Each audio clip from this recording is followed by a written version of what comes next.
They hate when you elevate. The second of losses, I'm handing them out, yeah, I had to go delegate. It feel like I'm floating, I'm lost in the moment, I swear I could levitate. They never believed that I would really fly, I had to go demonstrate. I had to set them straight. They hate when you elevate. Elevate, elevate. They hate when you elevate. Elevate, elevate. Yeah, they hate when you elevate. Elevate, elevate.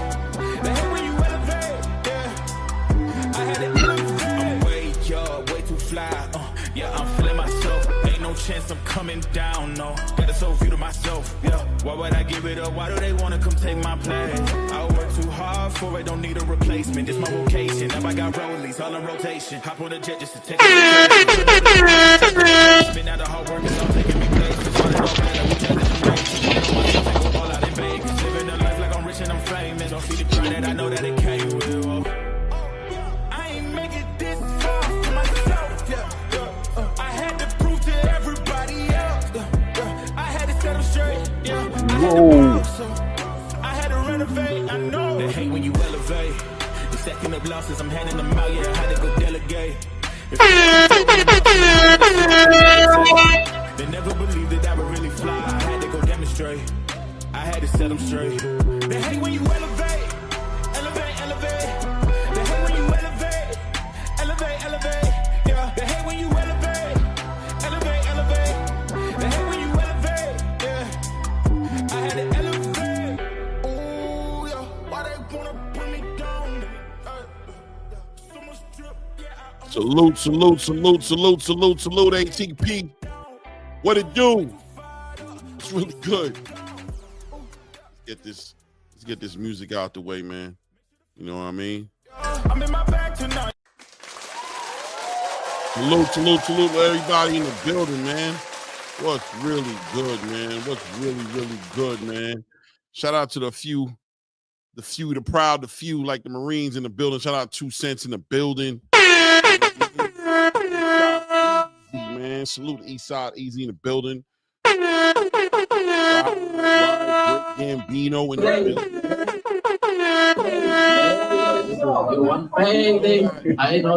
Silves, Streets. I don't think I've ever said your name. Let me see. Silvez, Trace, Olamo.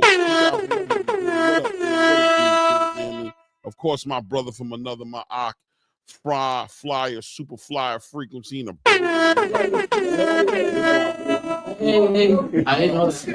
in the building. I'm sure we're gonna gather in as the time goes by. We're gonna gather in. Hope everybody's had a great weekend. You guys know the schedule. Your boy worked the round around weekend. You know what I'm saying? I do the, what do they call it? The roundabout. I don't know what you call it, but you know, it's Tuesday, Wednesday, and Thursday for me. But Monday night we try to get this live going. Sometimes I'll be tired. You know how it is. It don't always be there, but we here tonight, man. We gonna build for sure. Crazy weekend of boxing. I'm sure you guys seen the live on Friday with me and Blue Blood. We definitely gonna break down the event. Listen, man, ups, downs, right? The event didn't go as smoothly as we wanted to go as far as being somebody watching it from the crib, but you know, a lot to talk about. A lot of things happened. Great card. And then of course we had the spectacle, right? We had the spectacle, right? Tyson, get it in, or did they get it in, right? Right. But we're gonna talk about it, man. The boxing space has been stirring crazy about this whole entire topic since it went down, which is good and bad, right? Pros and the cons. All publicity is good publicity sometimes, or is it? We'll talk about it. Jake Paul seems to be in the mouth of a lot of professional fighters. Was that the game plan? You know, he's pissed off a lot of people, but got a lot of volunteers who want to mix it up with him, and I'm sure they're not mad at the actual payday that sits on the other side of knocking Jake Paul out. So Jake Paul right now may be the most wanted man in boxing right now, right? We'll talk about that as well as Mike Tyson. Got to congratulate him making 20 mil, but a lot of people feel like his legacy was sold for cheap, for the low. A lot of people saying the old man was taken advantage of. We'll talk about all that as well. And then, of course, we had a beautiful undercard, a little controversy with the ladies, right? Amanda Serrano and Katie Taylor. That fight, as great as it was, and it's so funny, the fight was so great, competitive, but at the same time, you can't help but feel like maybe there was a little bit of robbery involved in it. Even though it was so close, how do you call a close fight a robbery? We're going to talk about that tonight as well, man. A great fight nonetheless. Maybe the results wasn't what we thought it should be. There was some different things going on in that fight that we're going to talk about tonight as well. A beautiful undercard. Mario Barrios fought on the card. Bruce Carrington fought on the card. Shadasia Green fought on the card.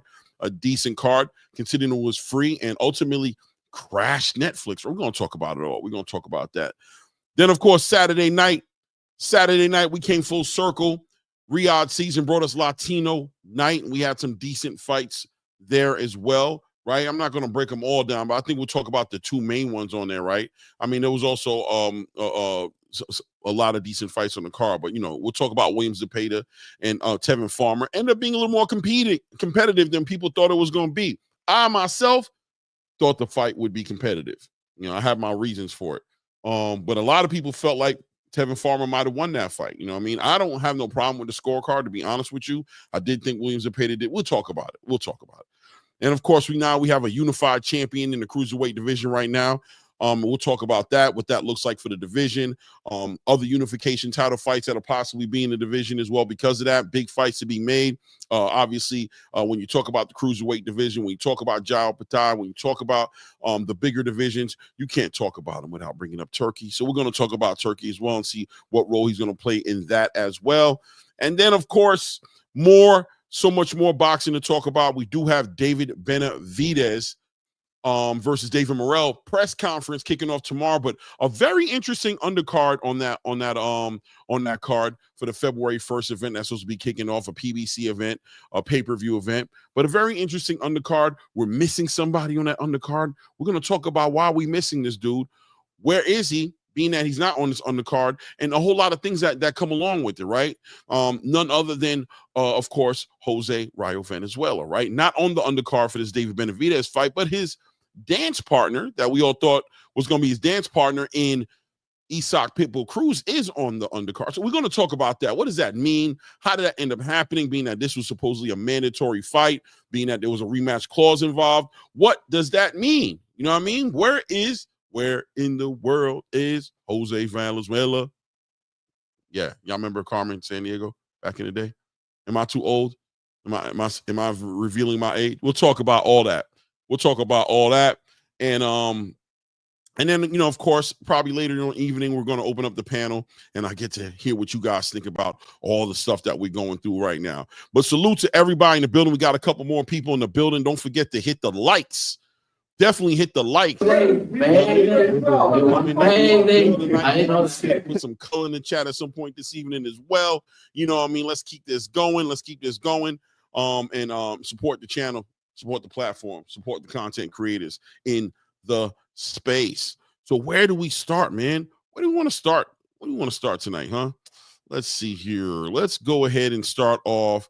Let's start off with the opening fight here on the actual Jake Paul card with Bruce Carrington, who defeated Dana Coolwell with a unanimous decision. This being Bruce Carrington's chance to go ahead and what some might call redemption, right? His last fight against Suleiman, I can't remember his name. Was it Suleiman Sagawa? Something like that.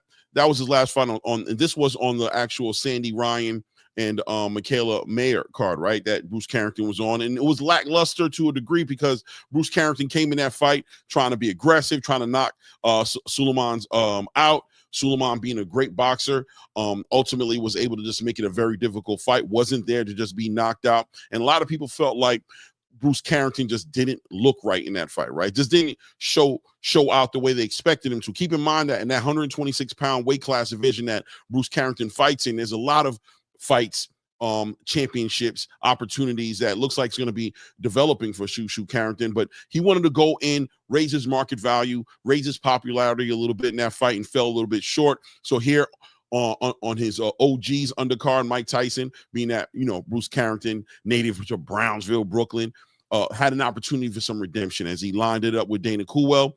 Ran it with Dana Coolwell, a very good fight. Ended up having 2 knockdowns in the fight. I believe Dana got knocked out twice. If I'm correct, I think down like round 5, 4, and 8 or something like. What was it?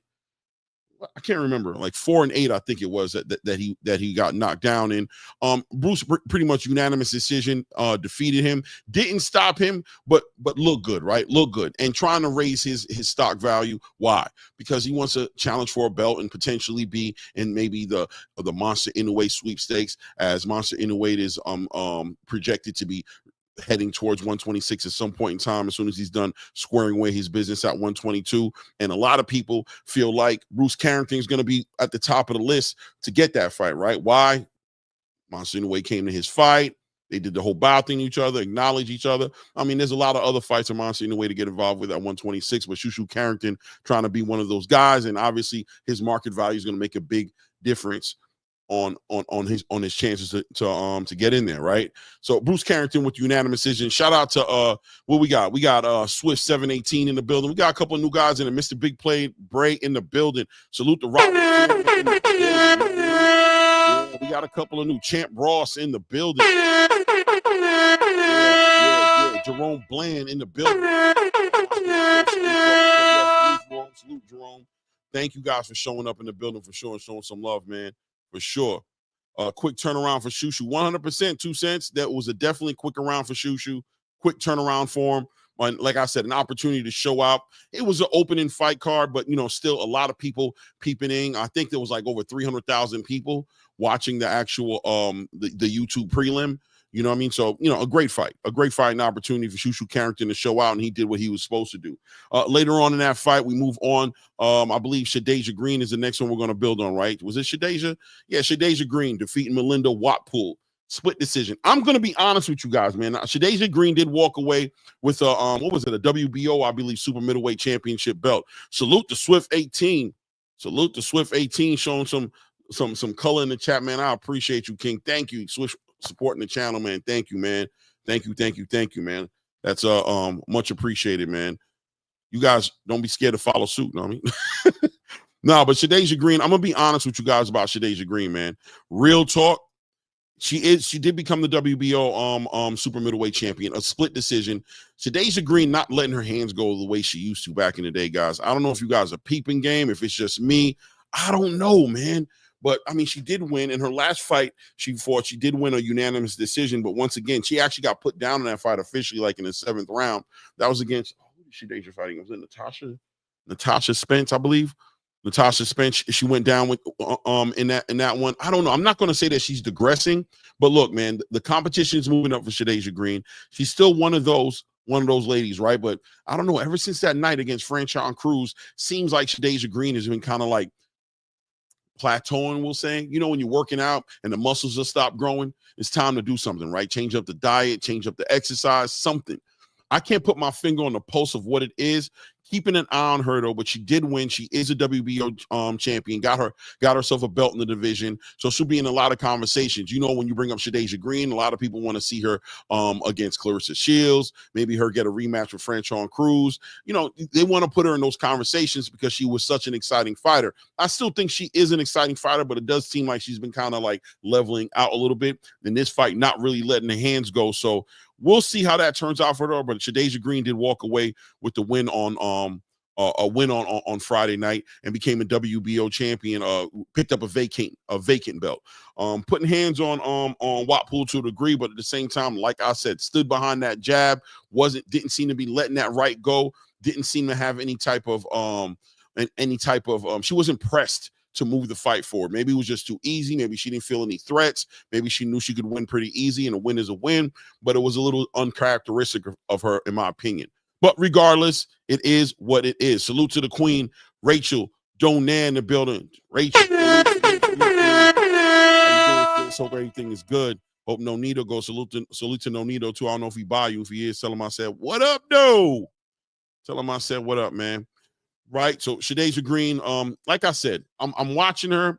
She won.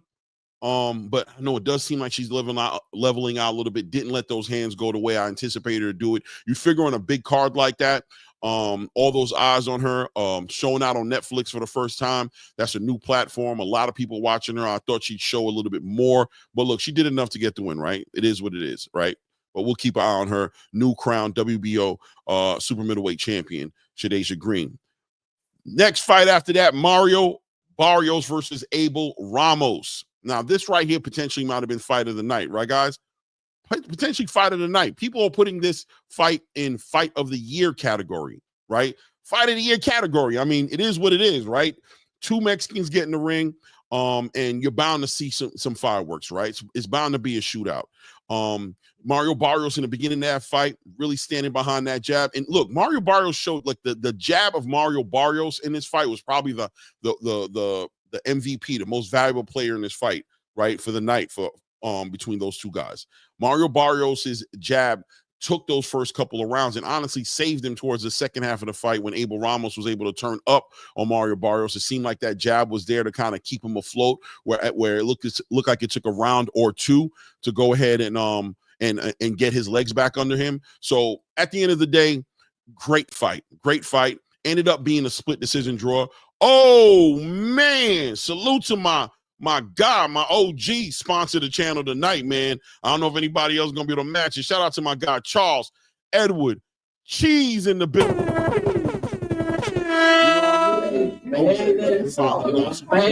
What up, boss? I see color in the chat. Yeah, man. Yeah, Charles, man. Way more color now that you in the building, family. Thank you. So much love, man. I appreciate you, man. Kind of distracted me, threw me off. Whenever you come here with those 500s, you throw me off a little bit, but I don't mind being thrown off a little bit. You know what I mean? It's all good. But we're going to get back at it. Mario Barrios and Abel Ramos, man. This fight ends up in a split draw. Great fight, man. I have no problem with the decision. I'll be honest with you. When I watched the fight, I did edge it to Mario Barrios. But look, man, Abel Ramos came to show out. And that family, you know, the Ramos family, always there, right? And Abel Ramos showed out, man. Showed what he could do. When you look at this fight between Mario Barrios and Abel Ramos, you're thinking about that welterweight champion, that WBC championship being on the line, and you also think about the rest of that division, right? You're gonna think about Stanionis. You're gonna think about Brian Norman Jr. And of course, you're gonna think about Mr. Boots Ennis. So looking at this fight, like I said, I believe that Mario Barrios showed that jab to be maybe even one of the best jabs, if not the best jab in that welterweight division. He was able to stand behind it, but to me, looks like defensively could work on a couple things, right? Throwing that jab, getting that hand back up where it needs to be. Seems like he was enjoying throwing that jab, keeping it a little bit low and slipping those shots, as Abel Ramos was able to go ahead and let off some big hooks that were able to get around that jab and end up catching and clipping Mario Barrios in this fight. But Mario Barrios also ended up dropping Abel Ramos in round two with a straight right hand. It was beautiful, getting set up all night with that jab that seemed like it couldn't miss at times. But Ramos was able to come around, I think, round 7 or 8. What round was it? Did I write it down? Round 6, actually. Yeah, round 6, able to catch him with that hook right over that that lead hand that should have been closer to his face, right? And it was able to put him down, but hurt him. In my opinion, Abel Ramos hurt Mario. His knockdown was more effective in hurting and throwing off Mario Barrios' equilibrium in that fight than Mario Barrios' knockdown. That was just more so just like a mixture of keeping him off balance, but also hurting him a little bit. But Abel seemed to throw him off his equilibrium a little bit, and I think it affected Mario Barrios for a couple of rounds after that. It seemed like Mario Barrios, some people might have even questioned his conditioning. I don't think it was his conditioning. I think ultimately he got knocked off his equilibrium and was busy trying to get it back together, but that jab was there for him all night, was able to save him from getting into some situations where Abel Ramos was starting to become a little bit more aggressive, trying to jump on the opportunity, knowing that he had Mario Barrios hurt, but that jab really did his job and hurt, honestly, had half his face looking crazy. Mario Barrios' jab saved him in that fight, and I thought he won the championship rounds as well, but ultimately, you know, split draw at the end of the day. People asking, should they do the rematch? I mean, I think legitimately you would look at it and maybe say they could do the rematch and should, But I don't know, man. I kind of feel like what Roy Jones said. I think Abel Ramos got an opportunity to become a champion, wasn't able to turn that into what he wanted it to be. But ultimately, there's so many big fish to fry in the welterweight division. Everybody wants to start seeing these champions in that division start unifying, coming together, and bringing those belts together. I think at the end of the day, Mario Barrios is probably going to settle down, and he should look to get a unification title fight in his next fight, whether it's against Stanionis, whether it's against Boots Ennis. Look, give Boots Ennis a reason to stay in the division. Last fight Boots Ennis had against Karen Chugajin or Kuchagajin, I can't say his last name. Was a very competitive fight. A lot of people felt like exposed a lot of holes in Boots Ennis's game, but ultimately, more importantly, at the end of that fight, Boots Ennis seemed to consider moving up to 154, being that, listen, if I can't unify in this division and I'm cutting all this weight, keep in mind that Boots Ennis is an IBF champion, right? He's an IBF champion in that division. So you got rehydration clauses and things to deal with. Boots Ennis been at 147 for a minute now. It seems like that weight cut is starting to get to him a little bit. Just visually, aesthetically, when you see him on that scale, just looks like he's a little, the cheeks are sunk in a little bit. Boots would tell you that he makes 147 with no problem. But hey, man, I'm not the fighter, but Boots did mention that he feels like moving up to 154 might be a little better for him, maybe help his punch resistance a little bit. Maybe he get that power up under him a little bit more to start stopping these fighters again, being that he didn't stop Karen. But look, a unification title fight, which is what Boots Ennis has always wanted, to unify and become an undisputed champion at 147, I think would entice him to stay. Brian Norman Sr. saw holes in the game, felt like his son could knock out Boots, he said, and all of a sudden is very motivated, right, to fight Boots Ennis. And I've heard Mario Barrios also speak that there's no issues fighting Boots Ennis, that he doesn't mind fighting him. Eddie Hearn seems to be behind Boots Ennis now if he wants to become undisputed, but also I think we all know he wants him to go up to 154. Big fights, big money up there, right? Let's be honest. Big money at 154. Turkey Al-Sheikh wants to facilitate a fight between him and Virgil Ortiz and other big fights up there like Terrence Crawford that are up there at 154. But I think Boots might choose to sit back if he can get a couple unification fights. Couple of those belts unify, if not unify the whole division and become undisputed. So we'll see what Mario Barrios does on his next step. If he decides to offer Boots Ennis a unification title fight, or, like I said, any of the other champions in the division as well. Salute to USA Sports Top in the building. Legacy over defined. Salute, man. Salute. Yeah, man. So, Mario Barrios, right? We'll see what he does, man. It was a draw, but at the end of the day, look, he got a lot of conversations to get into outside of giving Abel Ramos a rematch. Now, look, if they're offering some good money, I don't know. I think Abel Ramos is a little bit high risk, low reward. You ask me, give you a fight like that, take you to a draw. Some people felt like Abel Ramos won the fight. What does he really bring to the table but a lot of risk? What's the reward in fighting him? At this point, if you can get the money, get involved with Eddie Hearn. Eddie Hearn seems to be ready to pay some good money to get some fights with Boots Ennis. I hope that he gets involved in that conversation, right? We'll see what ends up happening. Salute Gerald Freeman in the building. Salute King. Salute Hen Dog, the fearless one. Gerald said, salute Clay. I think Barrios going to stay away from Boots. I think he should. I'll be honest with you. I thought there was a lot of holes in Mario Barrios' game that night. And I think Boots could definitely take advantage of that. What Abel Ramos was able to do, I think Boots could do it way more efficiently. But what does Mario Barrios do, right? I mean, he could stay away, go back into the PBC protection program, right? Or ultimately, maybe he'll go at another one of these belts. Maybe Stanionis, maybe Brian Norman. Brian Norman Jr., I think, on schedule to fight in maybe March, if I'm correct. I believe in his interview, he said he's coming back to fight March on his title defense against Cuevas. I want to say his last name is, that he was supposed to be fighting, but we all know Brian Norman had an injury to his hand, so they end up having to get that squared away. But let me see, fight Norman. I think they're the two weakest champs. Maybe that's what Mario Barrios decides to do. Flyer Frequency said Barrios is a bum. Really, Frequent? Barrios is a bum. They tried to hype him up because he tanked, because Tank iced his ass. I guess, man. It is what it is, right? It is what it is. Let's see what Mario Barrios does.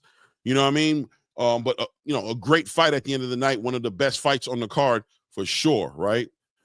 Next fight, of course, Amanda Serrano. Robbed let's talk about it, right? She loses unanimous decision to Katie Taylor. Another fighter of the night. Great fight. And like I said a little bit earlier, like a great fight. And when you think about a great competitive fight like what we saw, robbery shouldn't go with it, right? Like maybe your fighter didn't win, but how could you call it a robbery when that close together? Well, I'll tell you why. Because in my opinion, I think the fans, we all saw Amanda Serrano dealing with Katie Taylor, who, I'm not going to say she was purposely headbutting people, even though a lot of people would say that. But regardless, there was excessive headbutting going on in the fight.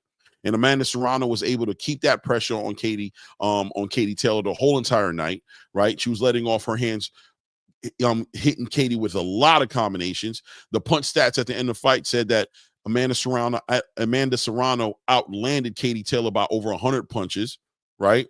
And almost stopped Katie Taylor in the first round, right? So I'm not going to lie, guys. I edged it over to Amanda Serrano. Not to mention Katie Taylor lost a point for headbutts, and she should have lost way more points in my opinion.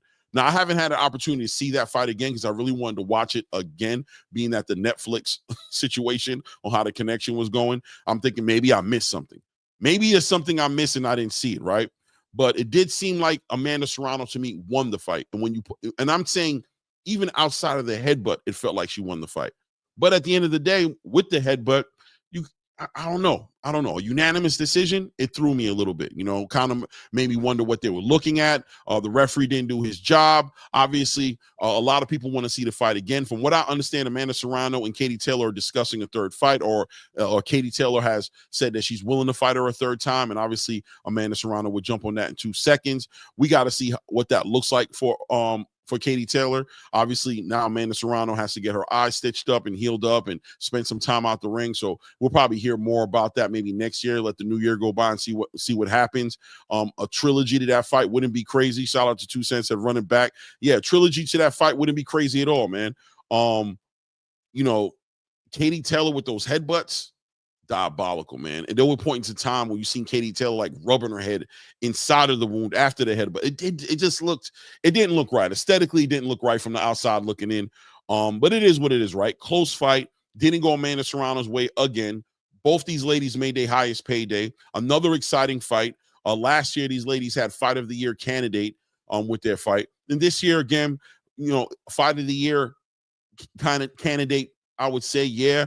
But exciting enough to where I'll definitely watch a third one and see what Amanda Serrano's able to pull off. Both these ladies in their late 30s at this point, not too much fight left in any of them. And fighters also trying to get at Katie Taylor. I heard Lisa Baumgartner supposedly talking about being involved in the conversation as well. So we'll see how that turns out, right? We'll see how that turns out. But robbery, I could see, if you guys watched the live, I said it, robbery-ish energy, right? Didn't feel right. Didn't sit well in my spirit. Seeing Katie Taylor walk away with that win just didn't feel like that's what I saw in that fight, especially with those headbutts and the point be taken away. I don't know. We'll talk about it a little bit later. We'll see what how that comes full circle. Shout out to Ray Davis, co-host Ray Davis in the building. Ray Davis, what up,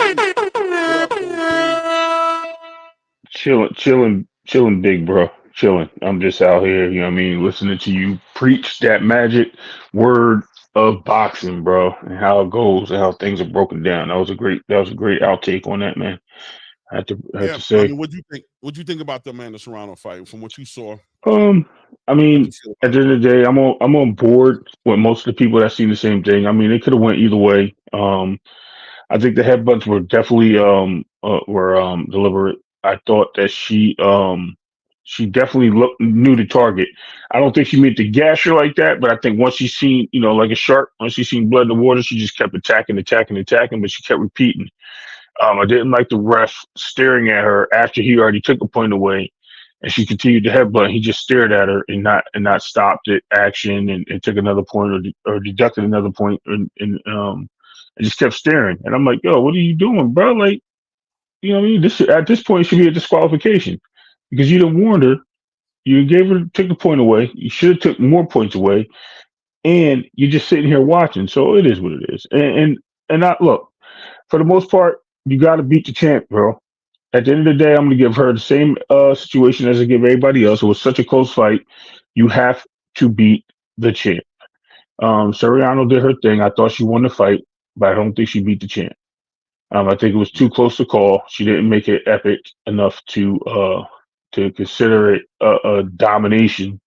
So in cases like that, man, I mean, she put on the show. It was a great fight. I see why these are. This is probably the best fight I've seen in a long time too, because it was blow for blow, man. Pause. It was really crazy. Only Yeah, fight right. I It think was that like was I was trying to call the fight. It was hard because they were throwing so many punches. It was hard to even keep up. Like it was just like right. they were both doing so much, and the fight was competitive, right? And when you're giving it all the accolades you're giving it, right? You're saying best fight you've seen in a long time. You're saying all that. It's hard to say robbery, right? In that conversation, but you can't Right. help but feel at the end of that fight with what Katie Taylor was doing with those headbutts, and to see her hand raised with a unanimous decision, it just left like an unsettling feeling, right? Like a robbery, like I said before, a robbery-ish feeling, right? At the end of it, like, what? But it was still a close fight, but you just kind of felt like, man, as close as those scorecards were, you got to think to yourself, if that referee did his job and took away one more point at least, right? At least one more point. Right. That could have been the difference to push this in Amanda Serrano's way. And knowing that in your heart of hearts, he deserved to have multiple points taken away, it's almost like a moral victory for Amanda Serrano. Most people, I think, walked away feeling like she won the fight. Katie Taylor walks away with a decision where the whole entire building pretty much didn't agree with it. Does it call for a rematch at this point? Yes. A third fight? Absolutely. So? And I just want to say shout out to the Paradox in the chat. We got both 2 senses in the building. Mm-hmm. You know what I mean? But yeah. It does deserve a rematch. It definitely deserves a rematch. It definitely deserves some looking into for another fight. Katie, it seems like Serrano's just like she's really tired of it. She doesn't like the way it went the first fight. Obviously, everyone thought that one was more of a robbery than this fight. This fight was definitely competitive. It shows you the world class of and shout out to Serrano. Let me just take a minute to shout her out, man. She came up from 120. What was she at? 122. She was 2 weight classes down for sure. She was definitely 2 weight classes. Yeah, 140, 135, 130, 120, 126. 126. Okay, 126. I thought she was 122. But yes, she moved up, and before that, she was down too because she was with Scott. She was with Sky at that division at 120. That's why I said 122. Right. So she'd have moved up totally 3 divisions in 2 years. Right. And took on the champ, the undisputed champ, toe to toe, blow for blow, punch for punch, whatever you want to call it. And was out punching her, outlanded her, and hurt her in that first round. Almost like, and that's another thing we'll talk about too, as well, which is like those 3-minute rounds, right? Like 3-minute rounds in this fight, I think would have made a difference. And I think we might have seen Amanda Serrano stop Katie Taylor in that first round if we were dealing with 3-minute rounds, with how hurt she was at the end of that first round. What do you think about that? Yeah, I agree. I do think I think I'm gonna pull back a little bit from saying 3-minute rounds, but I think 2.5 minutes would have really set the tone, because I think definitely more time is needed in these rounds. I do think they need a few seconds. The reason why I like the 2-minute round thing is because it puts a lot of pressure on them to get to the action. I was like, wow, like shit, they should try this in men's boxing a little bit. Maybe get some people in the action, man. These guys stay away from each other so much. The ladies got more heart than the men, right? They stepping up and making the big fights happen, right? Because that's what I'm saying, right? So I'm sitting there like, damn, bro. So I'm like, man, maybe if they just had another half a minute, this might have been a whole different fight. Maybe they should go 3 minutes. 3 minutes might be what it takes, you know what I mean? But they definitely need more time in the ring, especially for championship fights like that, like super championship caliber fights. They should definitely have a 3-minute round. It should be definitely like the UFC has 3-minute 3 rounds. And then they go to 5 rounds for championship fights or whatever, or 8 rounds. I don't know how that works. I'm not. It's 5 rounds. I know these. Yeah, it used to go 5, right? So yeah, they should do the same thing, man. I mean, shit. If it's a championship fight or caliber, 2.5 minutes, right? Like 2.5 minutes. Yeah, give them more time. Right. Absolutely. Let these girls flourish, man. These young ladies deserve a round of applause on both sides of the end. I don't like the headbutt situation. I think it was a little dirty, but look. If the ref ain't calling it, it ain't dirty. You know what I mean? He only gave you 1 warning, took 1 point away, or he did his job. Right. So, I mean, we have to look at it for what it is. I don't agree with it. But I mean, the reality thing is that we have to applaud that fight, man. That was probably one of the best fights I've seen this year. Um, Crazy. There was definitely one the best female fight for sure this year. That's a hands down. Oh yeah, Um, absolutely. and we'll do that on New Year's show because there's a lot of great fights that happen this year. A lot of fight of the year candidate fights this year. Depending on what you like, if you like domination, if you like, I mean, so many great fights. You know what I mean? But I ain't gonna lie to you. Right now, I'm still sitting on that Sergey Barchuk, Virgil Ortiz fight for me. Is there right now. It's in the lead right now, but a whole lot of fights in that conversation, definitely. So yeah, man, look, a rematch potentially. I heard Amanda Serrano and Katie Taylor spoke. Katie Taylor said she's open to the third fight. And you know Amanda Serrano don't want to waste no time. You got to wait for that eye to get healed up. Let's see what ends up happening. And maybe Amanda might do one more fight, like a tune-up fight, maybe defend her titles a little bit, allow Katie Taylor some time as well to kind of figure things out. Maybe Katie Taylor in that time might fight her like Alicia Baumgartner or something. Maybe Alicia might come up and wait and get involved in that situation. And then maybe we might see them come together again for the third time, or maybe they might go directly into it. They're both in their late 30s, right? So they got things to do, but they ain't got too much time left to get it done, right? Right. I see Alonzo Spectacular said, when are we going to talk about Zerto? We're going to talk about Zerto, definitely. We're definitely going to talk about Zerto being a new unified champion. We'll see what ends up happening. Oh, what happened here? Okay, yeah, I guess somebody, I don't know what happened there, but it's all good. You know, let me do this right quick. I don't want people like, bop. There we go. That way everybody's fair and square and good in the game. There we go. So yeah, man. But yeah, moving on from here, right? Amanda Serrano lost the fight, close fight. Most people think it was Amanda. It should have went Amanda Serrano's way. I felt the same way, but I wasn't feeling. I think in the emotions of that evening, I did feel like it was a robbery. But as time, I just have a hard time. Like, how do they started to say the same thing with Virgil and Sergey, right? Robbery. But it's like, nah, that fight was a great fight. It was a close fight. Virgil got it. You could feel like Sergey Barchuk won without a doubt. You know what I mean? We could go down that road, but a robbery, that's an extreme word. People like to use it real loosely. I don't know if I'm going to say it was a robbery, but damn it, man, it did leave that robbery-ish feeling in your spirit. You know what I'm saying? At the end of that fight. Yeah. You felt like, I think you kind of got that wrong, bro. I ain't going to hold you. I think you got that wrong. That's all I'm saying, right? Salute to my brother, Mazuma TV in the building.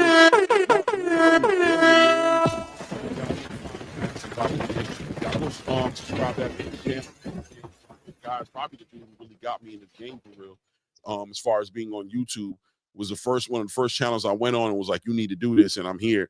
I always shout him out and show him that kind of love. He really put us on the map when it comes to that conversation, right? So let's move along. Let's move along to the next topic on the stage.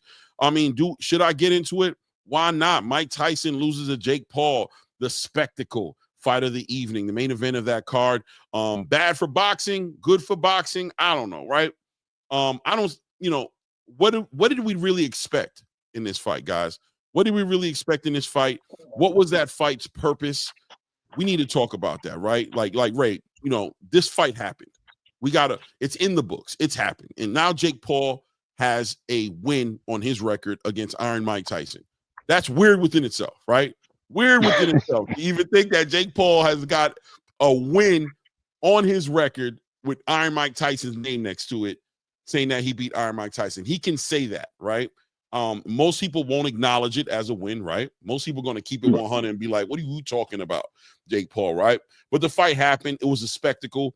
8 rounds, 2-minute rounds, real crazy to watch. Iron Mike Tyson showing his age. We saw the build up to this fight. Mike in the ring with the video edits of him, letting go of those combos. The feet movement seemed to be there, knocking people out. And all you could picture was, man, if this Mike Tyson shows up, this might really happen, right?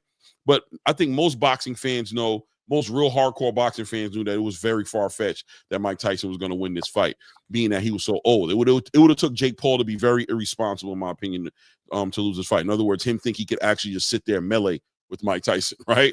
But as long as he kept that distance and forced Mike Tyson to use that footwork and move those legs, you kind of assume that that Jake Paul would come out on the other side. I personally was rooting for Mike Tyson, right? I was rooting for him. I was screaming for him to knock Jake Paul out, building up to the fight. That's what I watched the fight to go see, but wasn't shocked when it came out to the end. But ultimately, I felt horrible. It was hard to watch, right? It was hard to watch Mike struggle in there, and knowing that Jake Paul had Mike Tyson in his grasp and kind of like looking at the screen like, Jake, don't do the wrong thing. Do not knock out this legend, bro. Do not knock out this national treasure in front of the world. You'll never be forgiven for this. And he did it, right? He did the right thing. Some people might say he carried him. Some people might want to say that he stayed away from Mike because he didn't want to get punched on. Whatever it is, he did the right thing, and he didn't knock out Mike Tyson. But was this fight, was the manufacturing of this fight, putting this together, was it good for boxing or bad for boxing?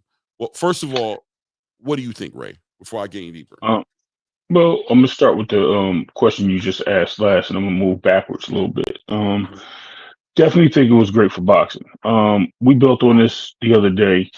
I explained from the gate, like, listen, man, this is to bring showcase to boxing.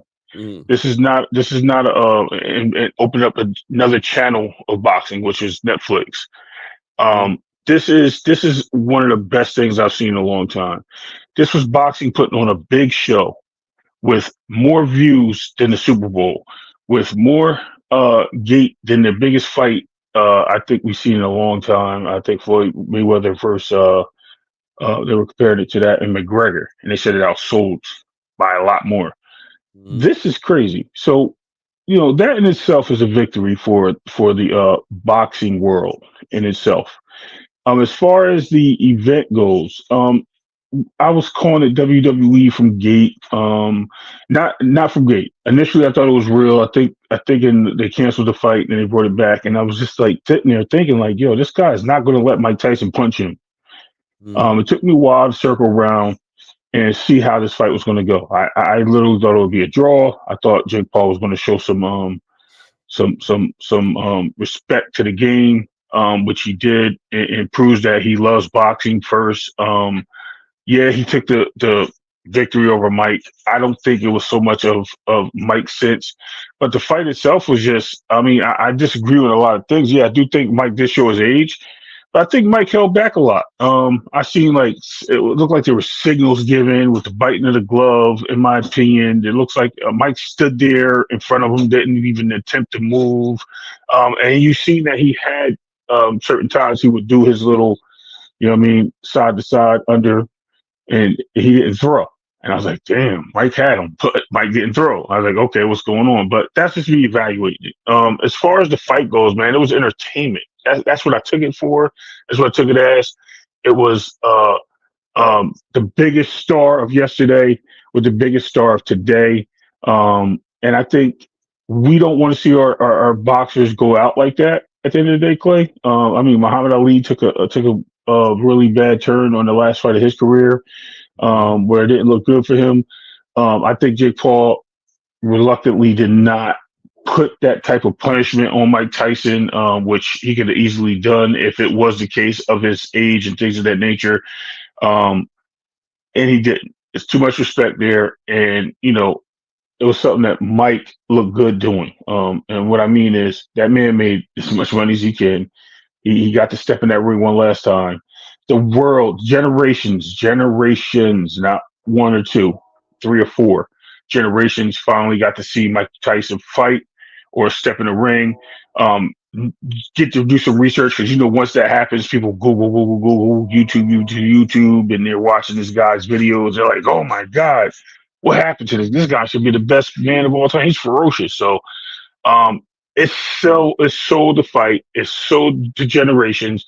I can tell you my kids is talking about it. I can tell you, and my kid's 10 years old, so he don't know who Mike Tyson is. But these guys were like, wow, like, this is what's up. So I paid homage to the whole situation. I like the outcome of the whole event.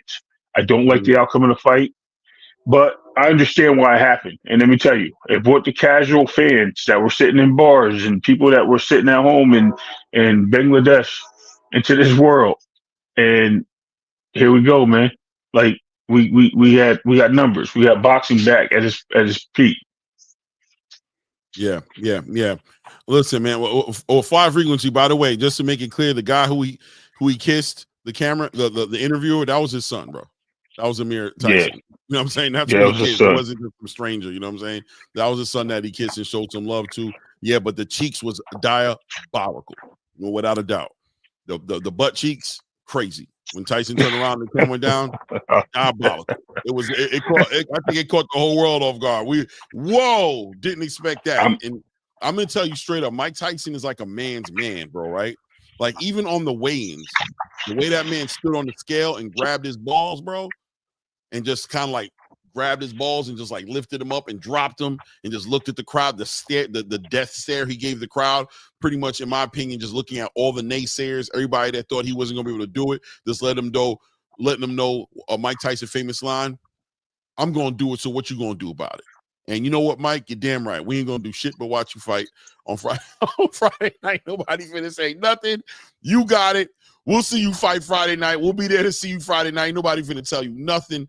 Then, of course, he took his time, walked over to the other side of the room, and no hesitation, slapped the gave Jake Paul some straightening, right? Got him all the way together, and then even in the ring, ultimately, even getting ready for this fight, walking around a locker room full of reporters with cameras and everything, with his butt cheeks out, brother. Who's gonna say anything to Mike Tyson? Once again, who's gonna say anything to Mike Tyson, bro? He's just walking around with his butt cheeks out, and you just acting like you don't see it. That's the best you could do, right? Walk out the room or act like you don't see it, right? Let's be honest. Who's finna step there and be Man, like, I'll be honest with you, man. I don't know where I was when this happened, but I didn't even see that, bro. I'm so glad. Yeah. I'm so glad, bro. When Mike did that, you just gonna sit there looking, you just gonna look up and be like, yeah, man. Yeah, so about those Giants, man. Yeah, you know what I mean? Those you're gonna ignore that. You ain't finna say nothing, you ain't got nothing to say. You know what I mean? Mind your business. Just mind your business. You know what I mean? But look, man, salute to Mike Tyson, made a huge payday. $20 million. A lot of people thought that was diabolical because they thought that Jake made $40 million. That wasn't right. But look, it is what it is. I want people to understand that Mike Tyson's a grown man.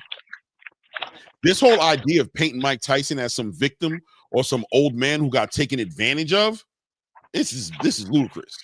This is Mike damn Tyson, bro. You know what I mean? Last person to take advantage of him was Don King. This ain't happening to him no more.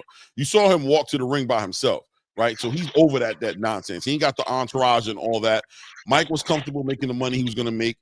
8 rounds, 2-minute rounds. He got an opportunity. In my opinion, I got deeper thoughts about it. I think Mike Tyson had an opportunity to fight in front of his kids for the first time. He got an opportunity to be somebody, a version of himself that he respected. Whenever you see Mike Tyson getting talked to, right? Whenever he's doing an interview or he's interviewing somebody else, the first thing the people who are speaking to him do is celebrate him, right? Mike, you were inspiration to me. Mike, you were the greatest boxer, my favorite boxer. Mike, we always want to be like Mike. And what does he do? He downplays it, right? He says, man, that's a person, that's the money. I really don't like that guy like that. Trust me, that guy right there, did so many things. And he always downplays it, right? I told you the story about when I seen TK Kirkland, the comedian, kind of like try to like tell Mike Tyson stop doing that. And Mike told TK Kirkland, who the fuck do you think you're talking to? Who you to tell me who I think about myself? So Mike didn't seem very proud of his career. He acknowledges the mistakes he made. He acknowledged going to jail. He acknowledged the drugs he abused in his career. He acknowledged all the situations he got into. And that's not something he ever seemed very proud of.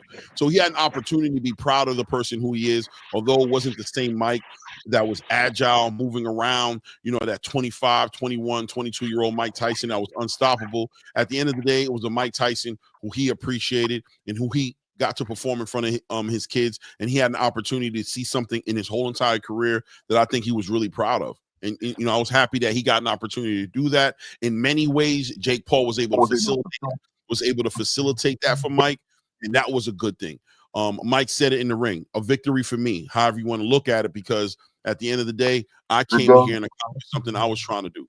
You know what I mean? A victory for Mike Tyson. So if Mike Tyson is happy, he walked away with his money, I don't see no reason why I would be sad for him. It was hard to watch him go through that. But at the same time, it was good to see Mike Tyson feel satisfied at the end of that, right? And even acknowledge what he got through just to make it to the fight, as far as the semi-stroke I think I'm hearing that he had, or all these blood transfusions and things he had to do to get ready to get for this fight.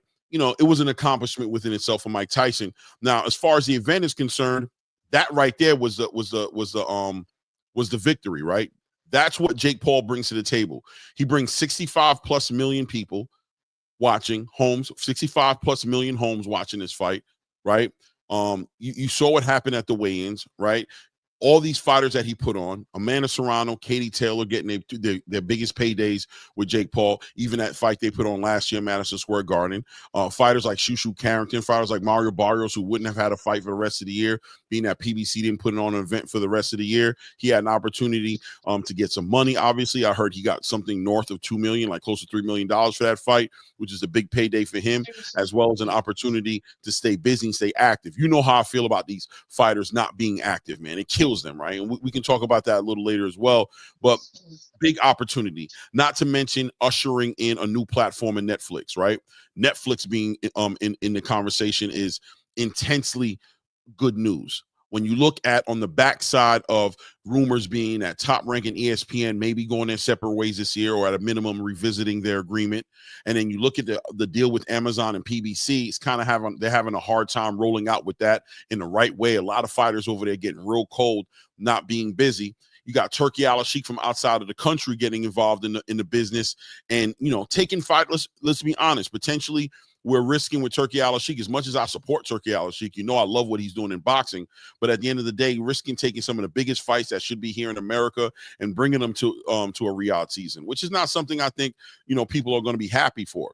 But still, shout out to Turkey Al-Sheikh for providing these opportunities for these paydays and a way to facilitate the biggest fights possible in boxing. But Jake Paul, Mike Tyson ushering in this whole situation with Netflix opens the conversation. Netflix now getting an idea of what to expect if they get involved in boxing. Obviously, I don't think they're thinking it's going to be 65 million views every time they do an event, but I think they got to see that the world still loves boxing, right? And that the right deal structure, the right business model could make a lot of money for Netflix and give an opportunity to a lot of promotional companies. I mean, honestly, obviously, Jake Paul has a relationship with Netflix right now, and he's going to have an opportunity to do things with MVP and the fighters on his roster. But, what's to stop Netflix from doing some work with the PBC? As we heard rumors of them being in conversations multiple times last year, even this year, hearing that they're still having conversations with Netflix. Netflix now might be a little bit more confident in a relationship with all these different boxing networks, and gives it a opportunity for a lot of fighters, in my personal opinion, who are getting cold on the shelf, who aren't active enough, just another platform out there for boxing. And that right there is historical, and Mike got to be part of that conversation as well. So we got to take the good with the bad sometimes, right? The good being everything I just said, the bad being that we had to see one of our national treasures, one of the legends that we respect in the game, kind of maybe taken advantage of a little bit, some people might want to say. But we got to remember that Mike Tyson is a grown man, bro, and not to be played with. And I don't see a lot of people taking advantage of him. When I think of Mike Tyson, I don't think of that being somebody to take advantage of, right? I don't think of that when I see Mike. You know what I mean? I don't think there's nothing to take advantage of. So it is what it is. You know what I mean? It is what it is, man. Boxing has been the #1 sport in America for the last 2 days. Shout out to USA Sports Topic. Jake bringing a lot of eyes to this stage. Let me ask you this question, though. With all the people that are calling out, hold on. Let me shout out. I got a super chat in here. Let me shout it out right quick. Shout out to Boxing Hack in the building. Sorry, Boxing Hack. You see me running my mouth. You know what I mean? Shout out Boxing Hack in the building. Says the funniest thing I've seen was Mike Tyson kissing the midget because he thought he was a baby. Jake Paul versus Andrew Tate would be huge. No doubt, no doubt. You know what I mean? But there's a lot bigger fighters out there. You know what I'm saying? Salute to RC. Shout out to the ATP family. Thank you for the love, man. I appreciate you, man. A lot of fighters, big fighters, calling out Jake Paul. Carl Froch. Who else called him out? A lot of people called him out. Who called him out? I feel like I wrote a whole bunch of them. Artur Beterbiev called him out. I mean, Javante Tank Davis always talking ish on Twitter. Called him out, but that's not serious. But when you look at even Andre Ward, a lot of people talking about Andre Ward getting involved, which I think would, by the way, would be an awesome fight for Jake Paul. If Jake Paul really wanted to really make a statement and show how serious he was about boxing, fighting Andre Ward, who ain't been in the ring for like 4 or 5 years. How long has it been since Andre Ward was in the ring? About longer than that, I right? think 5 to 6 years. 5 to 6 years. I mean, he kind Yes. of checks the boxes. You know what I'm saying? This guy's a fighter who's officially retired in the Hall of Fame, a Hall of Fame fighter in Andre Ward, who hasn't been in the ring in so long. That would be a great fight. And I don't mean competitive. I mean, Jake, I mean, I expect Andre Ward to fully dispatch of Jake Paul, but it will be a fight that I think would bring in another 65 plus million people. Andre Ward is well known. SOG is well known in the game, and everybody knows that Andre Ward is probably going to win that fight. People are going to pay to come see Jake Paul get knocked out. You know what I'm saying? Like straight up. Like I'm going to pay for it. I ain't going to hold you, bro. I'll pay you the pay-per-view, bro. See Andre Ward knock out Jake Paul. I don't know about the rest of you guys. I would do that. Edgar Berlanga got in the conversation. Conor McGregor talking about an MMA fight with Conor McGregor. Jake Paul has become the most wanted man in boxing, right? Is that a good thing? Is that a good thing? Okay, Ray's tapped out for a second. No, I'm sorry, Clay. Go ahead. What was the question? No, I was saying, is that a good thing? Did that work out for Jake Paul, putting his name him being the most wanted? Yeah, that's what he started to do. Dude, he just turned. I think I've been telling you this. He turned into the Ric Flair of boxing. He literally turned into the guy that's probably going to win all his fights, whether it be staged or not. To the guy and the most hated. And, you know, what I mean, to beat the man. I mean, you beat the man, you got to beat the man, right? And that's what Jake put out there. So at the end of the day, I understand where this is going. I understand what's happening here, and all he's doing is bringing on. Sorry for the turn, heading to work. But yeah, that's what happens when you got got a situation like this. This is what boxing needs. Whether he's the heel or not, he's just not. He's just the star of the show. Right. He's just the Vince McMahon. You know what I mean? He's just the guy that's the bigger sound. The thing is the boxers that he brings to the table. The thing is the people that he puts on the on scene for us. And at the end of the day, I don't care who he fights. I really don't. I just want to see great boxing. As far as it being Andre Ward or that German kickboxer that called him out, hey, let it happen. You know what that contract gonna say? You cannot beat this man, no matter what he does, says, or you are not allowed to give him his Now you may break that contract, get your money, but it is what it is. But I just respect. I respect what Jake Paul has done to the game, and I would like to see him get in a real fight with a real boxer. But we all know that's not going to happen.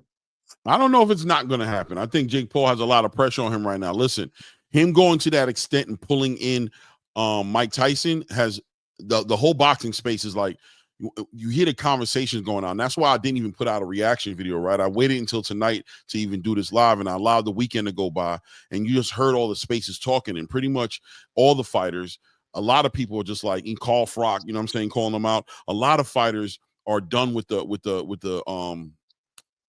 non-competitive fights, right? With the perfectly leveraged fight where everything is leveraged and used towards Jake Paul's advantage. They want to see him in a fight. And look, man, there's money in the fight right now. He's built up his market value to a certain point right now. Everybody's saying they want to find him, see him fight at least a top 15 fighter at this point. Does he go into the rankings and start his journey on heading towards being a champion? I just can't take Jake Paul serious like that, right? I can't take him serious as far as one day seeing him fight for a championship belt. I just can't. It could happen, but I just can't. But what I can see is a fight with an Andre Ward, with one of these fighters that are retired, but not old, but what I'm saying, retirement age. I'm interested in seeing that. You know what I mean? So we'll see. We'll see at the end of the day what Jake Paul's next move is going to be. I think his next move is going to be a boxer. I think at this point, with what happened with Mike Tyson, this was a great event for boxing. It opened up all types of opportunities on Netflix for a lot of boxers, but I don't think this fight did anything good for Jake Paul's brand as far as him as a boxer. What it did do, though, was put him in the crosshairs of a lot of fighters who want to avenge Mike Tyson, which is really good. This is an opportunity for Jake Paul to get involved in a real fight. Probably lose. Let's be honest. The only boxer he ever fought outside of Mike Tyson was that guy Augustus, whatever his name was. He had like two fighters that never fought in a long time. But really, when he fought against Tommy Fury, really got exposed in that fight, right? Showed what it looks like. A lot of people think that Jake Paul digressed a little bit, that he's not as good, that he was reckless in there with Mike Tyson.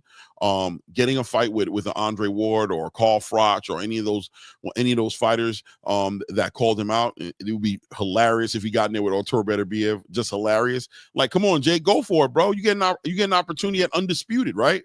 Or be a unified champion in the light heavyweight division. That would be crazy, right? Go for it. You know what I mean? Yeah, okay. Listen, I watched Rocky. I watched, what was it? Rocky 5. I watched that too. I don't think it goes that way, bro. Sorry. Go for it, bro. Go for it, bro. Like, we yeah, gonna yeah. Look, what was it? And I'm glad you said go for it, because wasn't that the song they played with Tommy the Hitman or whatever? Not Tommy the Hitman. Tommy when Gunn got knocked out in the street. Yeah, Right. don't mess around. Don't mess around, bro. This ain't real. This ain't a movie, bro.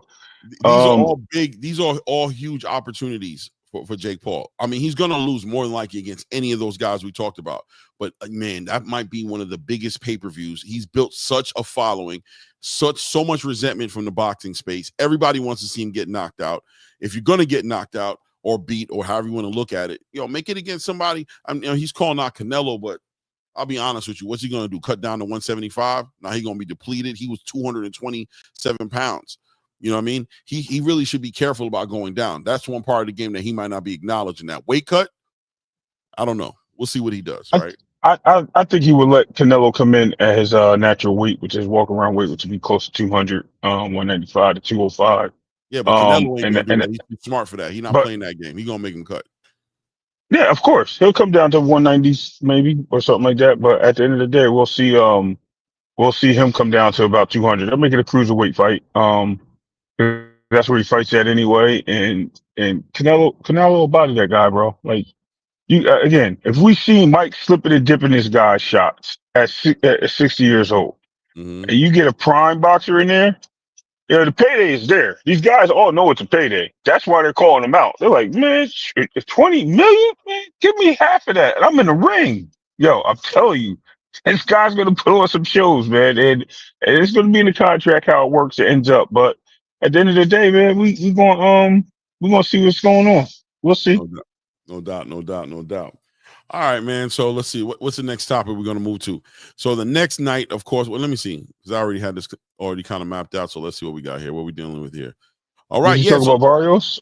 We definitely talked about Barrios. You know what I'm saying? I missed it. Yeah. I don't know if you want to talk about it, we can talk about there it is. No, it's cool. No, keep it moving. Keep it moving. You already know what I thought. You probably spoke on it. Right. No doubt.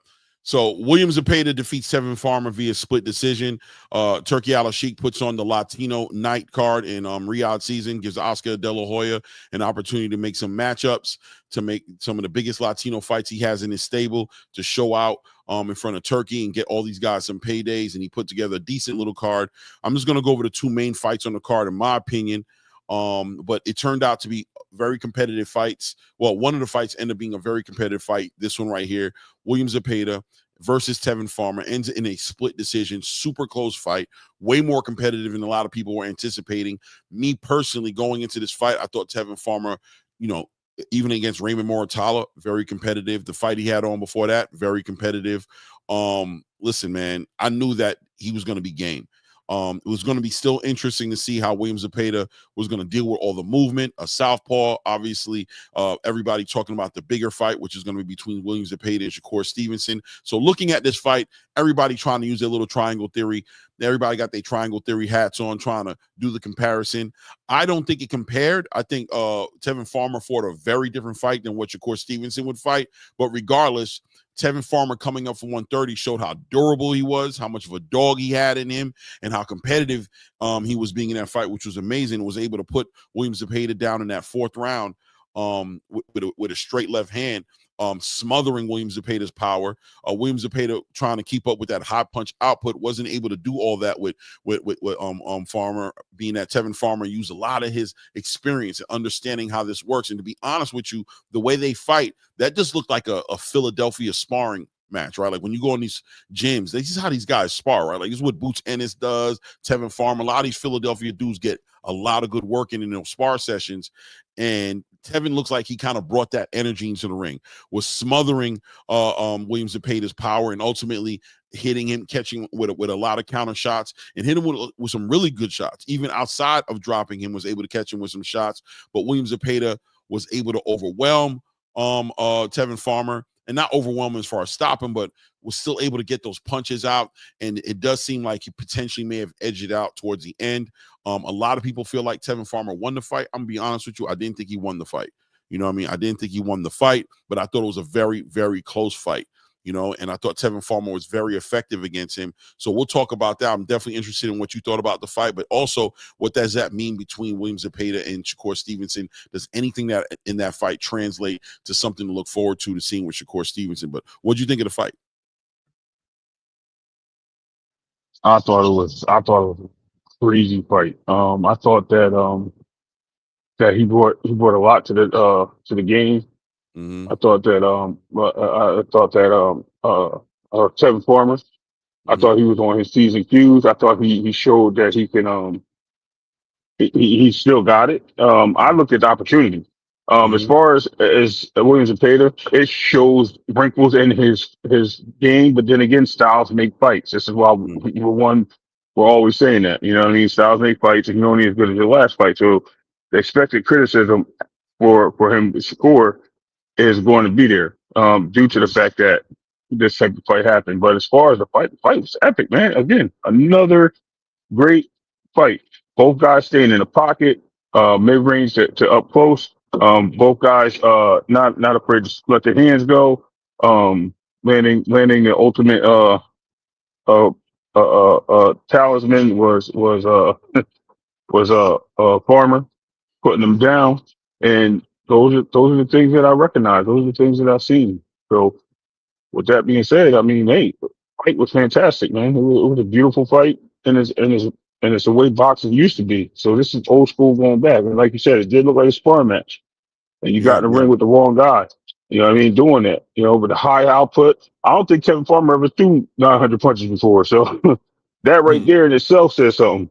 You know what I mean? So that was something I paid attention to as well. Yeah, it definitely looked like one of those fights where moral victories were in that fight. Right now, Tevin Farmer seemed to be very close to some big victories. If he would have beaten Raymond Moratala, that would have put him in the conversation to get a title shot. Right, that right there was an eliminator fight within itself with Raymond. And obviously, if you'd have beaten William Zepeda, that would have gave him that interim WBC title, which would have put him in the conversation with Shakur Stevenson. So it does seem like he's right there. A lot of silent fans seem to become a lot more boisterous with their voice, right? They started to speak up a lot more. He's building up a fan base. People are seeing him in a different light. Keep in mind that this dude, at his time, when he was at the peak of his career doing his thing, he was in the conversations with potentially fighting Tank Davis, right? He was in those kind of conversations, but he had some shortcomings. You know what I mean? He's been stopped before, but looks like he's heading into a second chapter, a second, what's the word they say? A second win, right, in his career, where he's showing and proving that he can compete at the highest levels. A great dancing partner, I think, for Tevin Farmer when he's made that argument for himself in a lot of great fights at 135. Some people might want to call him a gatekeeper, right? Like, you know, maybe Tevin Farmer could be a gatekeeper, but the one thing about those gatekeepers is you get a lot of opportunities to get some significant wins that always kind of keep you 1 or 2 degrees of separation away from a title fight, right? So Tevin's still in the conversation. I don't see him in retiring anytime soon. I know people are saying that maybe he should, but I don't know, man. I think he should hang around. He can beat a lot of those lightweights, test a lot of them. You know, him against an Andy Cruz, or him against a Floyd Schofield, or, you know, fights like that. I mean, I wouldn't say Abdullah Mason yet, because Abdullah Mason is still a prospect. You know, why go that low on the totem pole? And probably Abdullah beat him, so why take that chance? But a lot of opportunities to make some decent fights. Edwin De Los Santos, you know, a lot of fights at 135 that can be made with Tevin Farmer. But that being said, William Zepeda did walk away with the win, and by walking away with that win, became an interim title holder. Now, obviously, this takes him out of the ranking system, being that William Zepeda was #1 across the board on all these sanctioning bodies. Now that he's actually got an interim title, I believe that takes him out of the rankings of a lot of these sanctioning bodies, and now he becomes more so the mandatory towards Shakur Stevenson. That was already supposedly in the works to see them come together on February 22nd, waiting, of course, on Shakur Stevenson's hand to heal up properly. Is that the fight you think we're going to be seeing for Williams Zepeda next, or does Oscar De La Hoya look at that fight and say, listen, man, he can get exposed in so many different ways. Maybe we don't want to put him in the ring with Shakur, but I mean, you're already an interim title holder. I couldn't imagine them doing all that with all the duck talk that's been talked this year between Tank, Shakur, right? Williams Zepeda was in that conversation. So much duck talk this year. What's next? Do you think that's the next fight? Absolutely. It could be. If it ain't that, it's going to be probably one of the other fights, like one of the other champions. Maybe he does move and see if he can get the WBO belt. Maybe he'll just try to take advantage. But he's no longer in the rankings, so him trying to make these fights happen is going to be based on namesake. I mean, he can get in the picture because it's a unification at this point. But does he take the fight with Shakur? Most likely. That seems to be the fight that's been building up. That seems to be the one that's going to pay the most money. So this is going to go as it should. We'll see how it ends up, but I think it's going to be the Shakur fight. Absolutely. Do you think that fight between him and Tevin kind of like gave you an idea of what to expect in a Shakur fight? Like, what do you think is going to happen in that fight? Nope. Two different fighters. I don't think Shakur stays in the pocket like he did with Yoshino. I think the power of Zepeda, even though he throws punches in bunches, I think his power is a little different than somebody like a Yoshino to be in there. I think Tevin Farmer has a more, like you said, a more dog style attitude or approach to the fight. So that was totally different. Also, the weight difference between Zepeda and Farmer was a key significance. I'm not saying that he was overweight, but he was definitely solid muscle in that fight. And I don't think I've ever seen Tevin Farmer, not even with Martel. I don't think he was that big, man. And that was crazy. And Paul's on the big part, but I don't think he was that muscular. That played a big part in him standing his ground and dogfighting it out. If Shakur is able to put on the pounds and do those things, yeah, absolutely, he has a chance to dogfight it out with him. But I don't think he throws as many punches and high output that's significant. I think his thing is more of a counter. And we've seen that he got landed, Zepeda got landed with the counter, and especially the left hand. Him being a southpaw himself, he got hit with the left hand a lot, which was really, really crazy. Like it wasn't blinding. You know what I mean? Usually the left hand is blinding. Usually that front hook is what catches when you're southpaw, that front hook is what catches you, man. Man, them shots was coming. Tevin Farmer was definitely doing his thing, and with all due respect, like I said, it was a great fight, man. I don't see anything Shakur is going to do different than what he usually does, but feel the fighter out. As far as him beating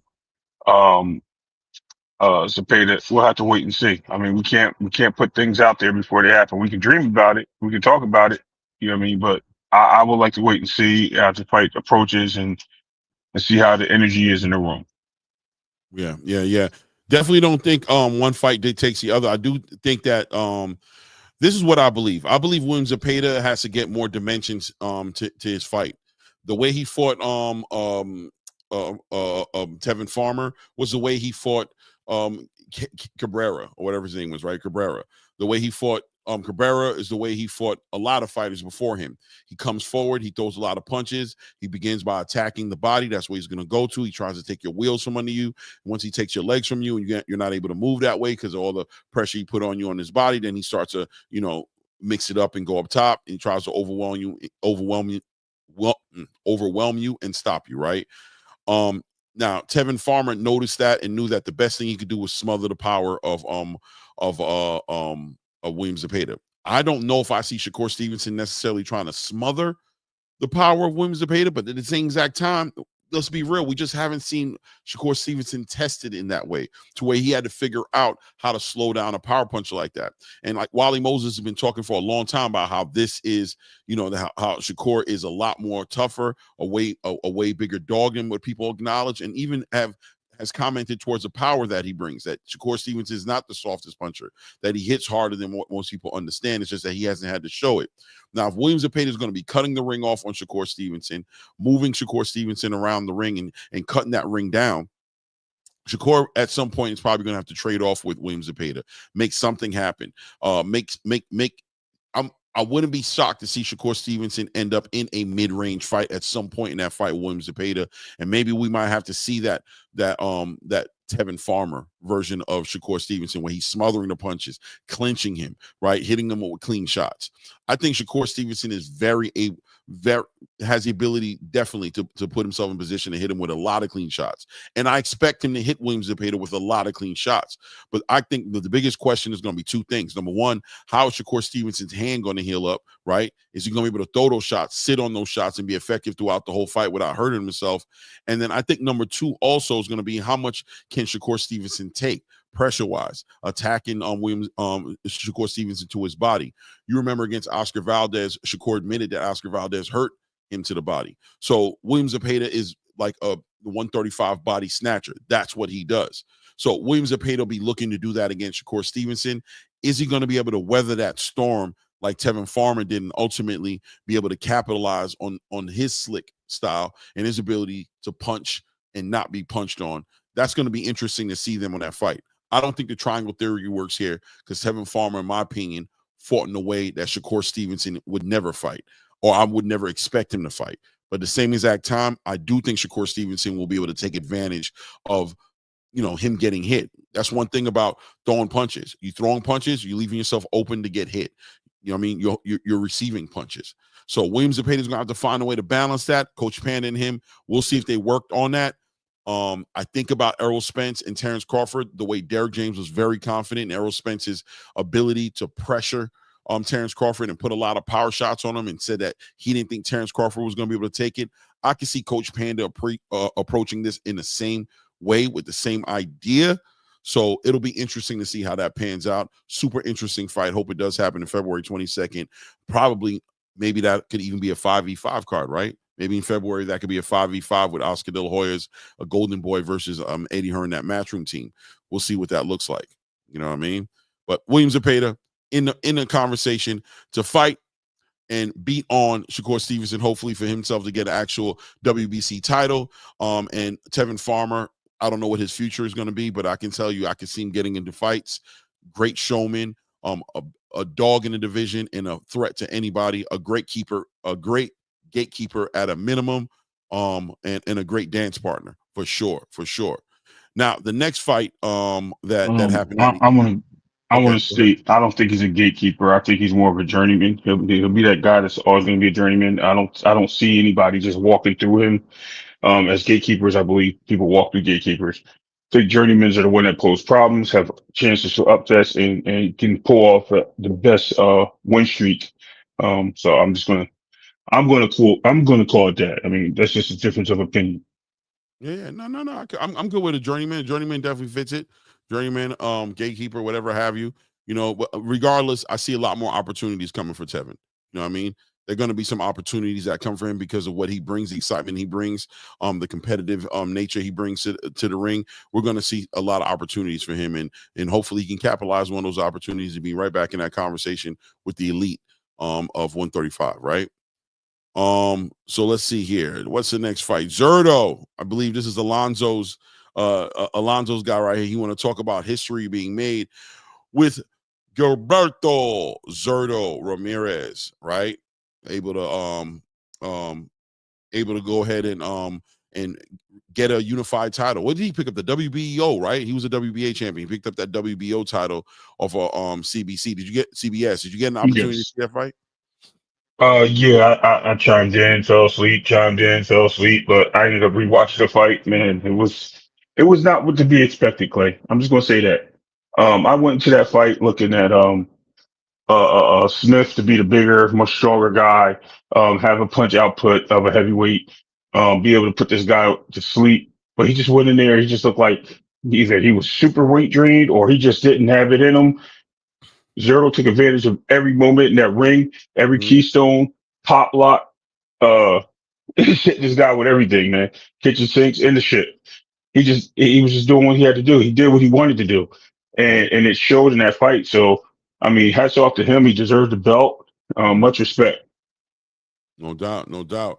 Yeah, man, it was interesting, right? Because we looking at Gilberto Zurdo Ramirez as somebody who's came up from 175, competed at 175, competed at 168. Only loss he has against his record is against one of the best pound for pound fighters in the world, in Dimitri Bivol, right?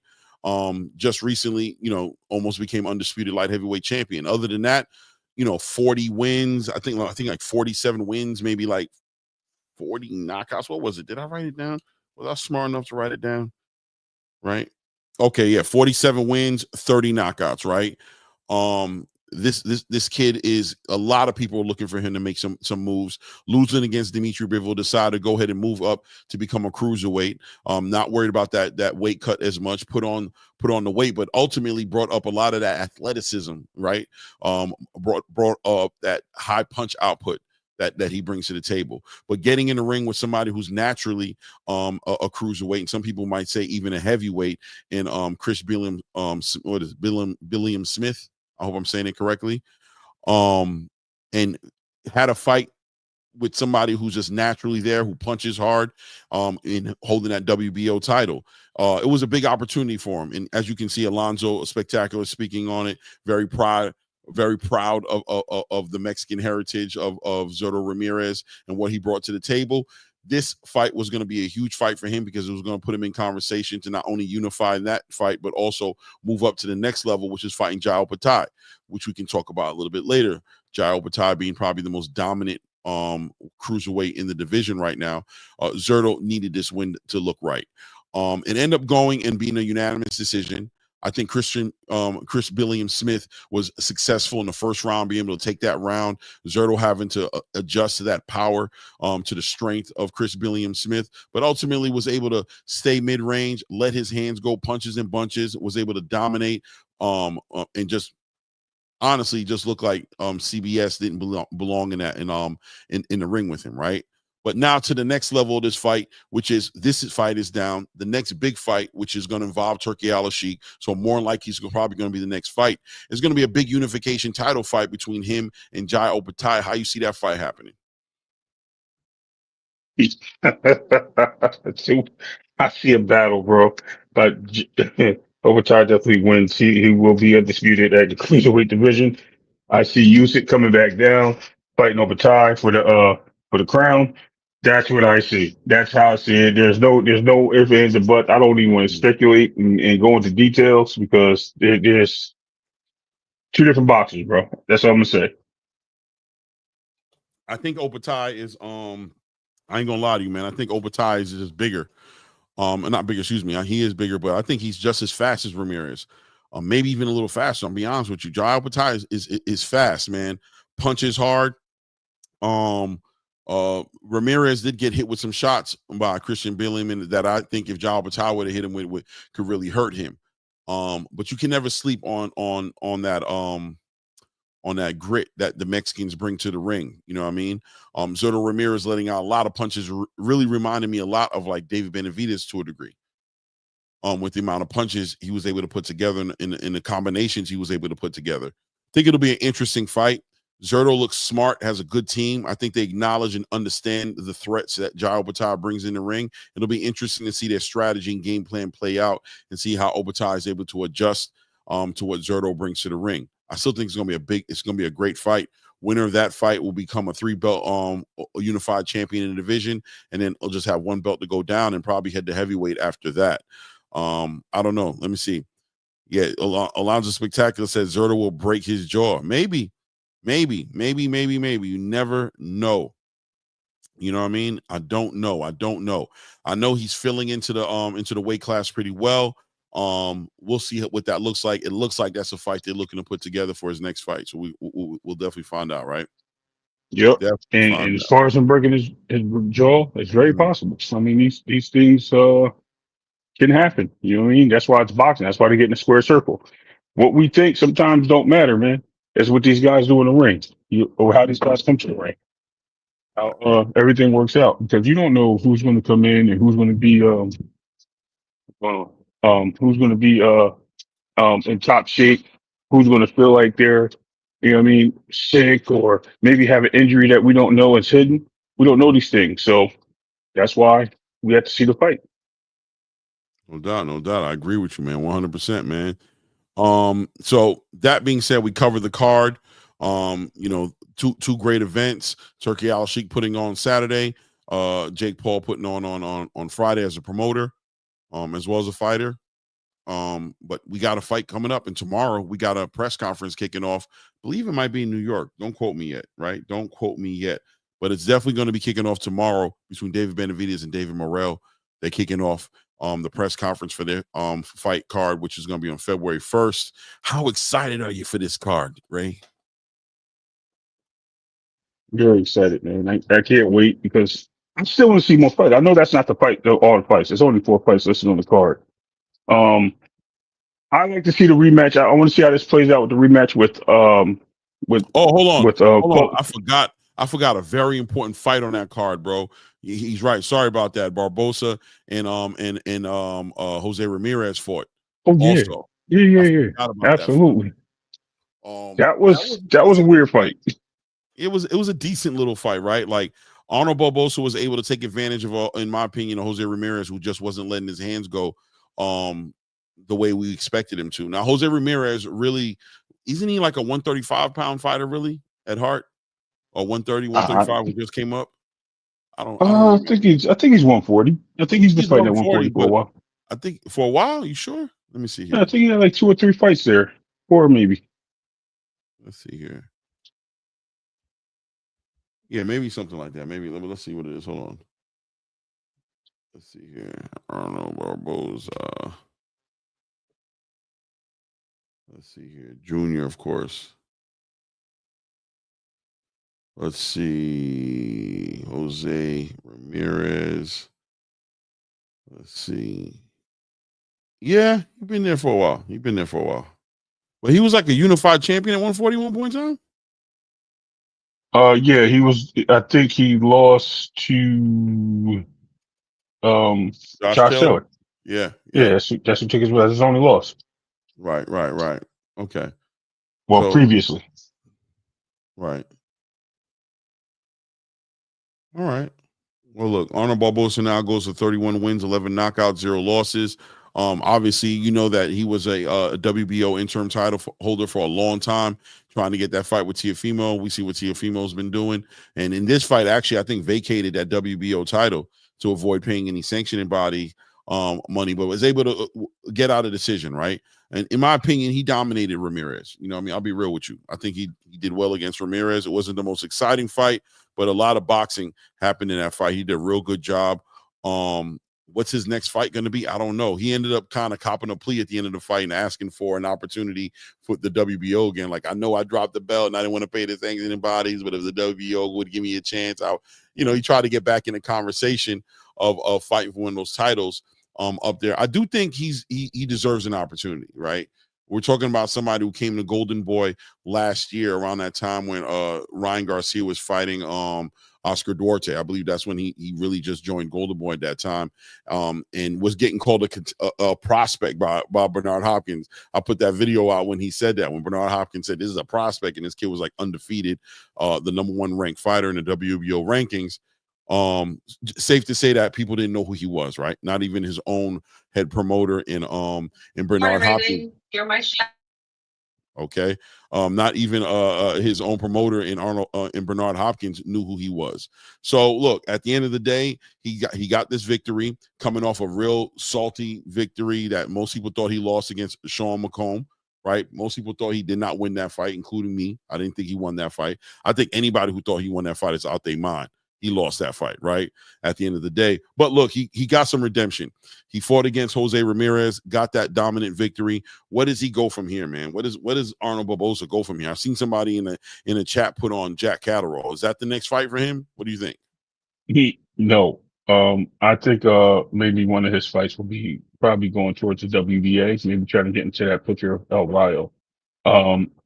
That seems to be the easiest route for a lot of people. I don't think anyone went that WBC route because they got Antoine Russell, they got Hitchens in the middle of that. The IBF has the Paro, Hitchens, and a few other guys in the middle of that. So I think these weight divisions have their these sanctions have their players, and I think certain guys just don't want to play in those pools. They want to play with in the kiddie pool where they think there's easier tasks, which I think is going to be the WBA, aka WBO, otherwise known as the other WBO. No, that's why I said that. Mhm. Yeah, I think that's where he's gonna probably go. Try to see if he can get to that side, see if he can get a interim or some way into championship picture, and we'll Mhm. see how it goes from there. I don't think he goes any other route other than that. Yeah, it's going to be interesting to see what they do. Oscar De La Hoya has to put on that pressure and make something happen for this kid. He came over to Golden Boy in order to find some opportunities. Let's see what Oscar has for him. I'll be excited to see him get an opportunity. But you know, his last couple of fights ain't been that dominant. But this fight right here, he really showed out. You know what I'm saying? In my opinion, he showed out and deserves an opportunity. Man, he's up there in the rankings. Let's see what they do with him. You know what I mean? But on to, like I said, tomorrow we're dealing with a press conference here between David Benavidez and David Morrell, kicking off February 1st. I think you were in the middle of building on this fight. What do you think? What are you thinking about going into this fight? I got Morrell. I think Morrell's going to get back into his Wow. slickness. I think he's going to move into his footwork. I think he punches too hard. I think at the end of the day, we have David Benavidez, who is a very good fighter. I don't want to take nothing away from him. He's, again, another high volume puncher. But he sits and waits a little bit before he picks up his pace. And I think that's the ultimate downfall for him. You can't do that with a guy like David Morrell. They're about the same height, same reach. Those guys are like basically tailor made for each other to be in the ring, especially at the light heavyweight division. There's going to be a lot to go on in that. That's pretty much all I got. Clay, I'm going to jump off. About to head into work. I got to do some important stuff. Pay the bills, as they say. So I'll let you guys later. I will be in the chat, listening and everything. So we'll go from there. All right, no doubt, brother. Talk to you soon. All right. Yeah, guys, David Benavidez and David Morrell going into this press conference tomorrow. Real interesting. Ray seems to think that David Morrell's gonna win the fight. I ain't gonna lie, I don't think so. I think David Benavidez is gonna win that. I ain't gonna lie, I don't see David Morrell walking away with that win. Look, but both guys coming off a lackluster performance. David Morrell's performance way more lackluster, right, against Hot Rod. Very competitive fight. A lot of people felt like David Morrell got caught off guard. You guys know how I feel about activity, how I feel about matchmaking. I feel like David Morrell's career has been kind of like, you know, he's still prospect-ish to me. His energy is very prospect-like to me, even though I know he's a contender. But the reason I say prospect is he's never really had to leave, you know, his comfort zone before. And as soon as he had to move out of that situation, go to LA and fight a Hot Rod, you've seen him get put into a complicated situation where he got frustrated. And sometimes these fighters get lulled into bad habits, taking chances, used to fighters being there for him to punch on, not having to really cut the ring off and use all that amateur Cuban background boxing that he has. And he probably, you know, got a little caught in some bad habits and looked bad in that fight. I expect to see a way better David Morrell in this fight, but David Benavidez has just been tried true. His competition has been on another level in comparison to David Morrell. I'm expecting him to do his thing. Even that fight he had against Vosdick, although it was, some people might want to say lackluster, I don't really feel like it was lackluster. I think David Benavidez did great in that fight. But we have to remember that he also went in that fight with some injuries, injuries to his hand, cut on his eye that was healing up. He had multiple different little things that he was dealing with going into that fight, and still was able to let his hands go, still was able to win that fight in convincing fashion, in my opinion, against Vosdick. You have to imagine that he's going to come even better in this next fight. He's the guy with the experience. He's the guy who everybody wanted to see fight Canelo Alvarez, and I don't think that's a hype job. David Benavidez is just on another level, in my opinion, and David Morrell might be getting pushed up a little too quick, right? He got an opportunity to jump into the light heavyweight division and fight for a WBA title when he fought against Hot Rod, got himself into that into the regular WBA title, and David Benavidez obviously able to pull a interim WBC title when he bought Vosdick. Both of these guys probably fighting for a position to hopefully challenge one of those guys, either Dmitry Bivol or Artur Beterbiev, to become a unified champion, right? So we'll see how that turns out. You know what I mean? We will definitely see how that turns out. But I think one of the most interesting things going into this card, I'll be honest with you, let me see here, is somebody's missing from the card, right? Rayo Venezuela was supposed to be in a conversation on fighting Isak Pitbull Cruz in a rematch clause. You guys remember that fight between Rayo and Isak over there in Los Angeles on that Riyadh season card? Rayo schooled Isak, in my opinion, won that fight, became the WBA champion, and was supposed to be in a rematch clause fighting Isak Pitbull Cruz. Now, this is very significant, right? Because why? Well, everybody knows that Tank Davis's team reached out to Rayo Venezuela's team and tried to coordinate something with him, and Rayo Venezuela passed on it, his excuse being that he had a rematch clause, that he had a fight, or at least that being the excuse that people were spreading around, that he wasn't able to get around this Isak Pitbull Cruz rematch clause, and also rumors going around that Tank might have wanted Rayo to come down to 135, and he wasn't willing to do that, right? He wasn't willing to do that. But very interesting to see Rayo Venezuela not on this card. Now, we don't know where he's going to end up being, but we also know that Rayo Venezuela has a situation where him and his manager at the time, Jose Benavidez Sr., David Benavidez, his father, who happens to be on the headline of this card, was his manager, and Rayo Venezuela kind of gave him that Dear John letter, right? Kind of sent him a couple of emails and then went straight to social media, letting it be known that he wasn't working with Jose Benavidez Sr. anymore. So all of a sudden, he's not on this card, right? But Isak Cruz is on his card. You would think that that's a tandem pair, right? That these guys are going to fight each other, whether it be on David Benavidez's card or on somebody else's card, right? But at the end of the day, what ends up happening? Isak Cruz is now fighting Angel Fierro, and Rayo Venezuela is in the dark. We don't know what's going on. Now, Blue Blood, my brother Blue Blood Sports, put out that there was some negotiations starting between Rayo Venezuela and Gary Antoine Russell, which I think came out of the blue, right? Came out of left field. I did some research on it myself and found out that this is very possibly true. You know what I mean? Not what Blue's saying, but just to say that, you know, I heard, you know what I'm saying, that this might really be true through some other connections as well, that this is being negotiated and this is a real fight that could be happening. Gary Antoine Russell coming off of a lackluster fight against Alberto Puello, who's a current WBC champion at 140 pounds now, took a loss. So coming off a loss, going right into a title fight is pretty interesting if that's what's actually happening. What card is that going to be on? You know, we know that Tank Davis has a card that's getting pushed out towards March, where he's going to be fighting Lamont Rose as a headline on that card. Possibly looking forward to see Rayo Venezuela and Gary Antoine Russell maybe on that card or on another card, maybe a later on card, right? We don't know. I think it's real interesting, though, to find out what's going on with Rayo Venezuela. How has his relationship with Jose Benavidez Sr. affected this right here? Was that part of the reason why he's not on this card anymore? And why is he not dealing with that rematch clause with Isak Cruz? I think that's a money fight. That's a fight that everybody wouldn't mind seeing again. Isak Cruz is still a big draw, and you put Rayo Venezuela there and put that WBA title there. It seems like a logical fight that should be on this card, being that there's only 4 fights on this card, but it's not. It's not, right?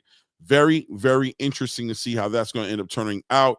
I'm even wondering how Rayo Venezuela's relationship with the PBC might be, being that his relationship with the PBC was something that was happening via Jose Benavidez Sr. So, you know, we don't know if by him dissolving any relationships with Jose Benavidez Sr. has that affected what's going on with the PBC and Rayo Venezuela. And could that also be attributing to the reason why we don't see him on this card? Diabolical, right? You know what I'm going to do, guys, is getting about that time. It's an hour and a half. I'm going to put the link in the chat. If anybody wants to come up and build with the kid, we definitely can do that. That was pretty much the build for the evening as far as how the fights go, how the fights are going to go. There's the link if you guys want to hit the link and speak on anything, whether it's the Mike Tyson fight or whether it's this David Benavidez card or whether it's the Riyadh season card or any, you know, Amanda Serrano, whatever it is you guys feel like building on. The link is in the chat. It'll be there for a little while. But it's going to be interesting to see what happens with Rayo, man. It really is, because I think him not being on this card and fighting this rematch clause, I think it's more than meets the eye when it comes to this situation. And we got to see what that really turns out into, see where Rayo ends up being at. Because I think it's interesting within itself that even if he's fighting against Gary Antoine Russell, why? How did Gary Antoine Russell end up as a WBC fighter as far as where he's ranked at, you know, trying to get a fight so that he can get back in the conversation of fighting Alberto Puello, coming off that loss, and now he's heading into a conversation with potentially fighting for a WBA title. I think it's interesting. Let's see. Ray says, I wanted to tap in on this. No disrespect to the fans, but how does the PBC fighters keep ending up with championship fights and Shakur gets criticized for Cordina? Oh, wow. Interesting. Yeah, I don't know, Ray. You might be right. I don't know. It is kind of interesting, you know what I mean? That Gary Antoine walks right into a WBA title. That's real interesting, man. I don't know, man. Let's see what else is going on, man. Let me look online here and see what else is going on. Oh yeah, tomorrow's that intern. Where's that kickoff press conference? Where's it going to be happening at? Let's see what else is going on in the world of boxing here. I'm definitely about to disconnect in a minute. Battered, better be able to offer the title shot. Yeah, right. Oh yeah, Hamzat Shiraz. I didn't know Hamzat Shiraz walked away from an opportunity to fight Janibek. I thought that was interesting. So now I guess he's getting in a Carlos Adames conversation, trying to put that fight together. I wonder why. That's interesting. I thought Shiraz was going to do a great job in that fight, even though Janibek would have been a tall order, but still a competitive fight. That's interesting. Let me see here. Adam Hurley says, I thought it was the old Mike Tyson for 30 seconds. Then he gassed out. I don't blame him. He's 50, still my favorite boxer. Yeah, he had a moment, right?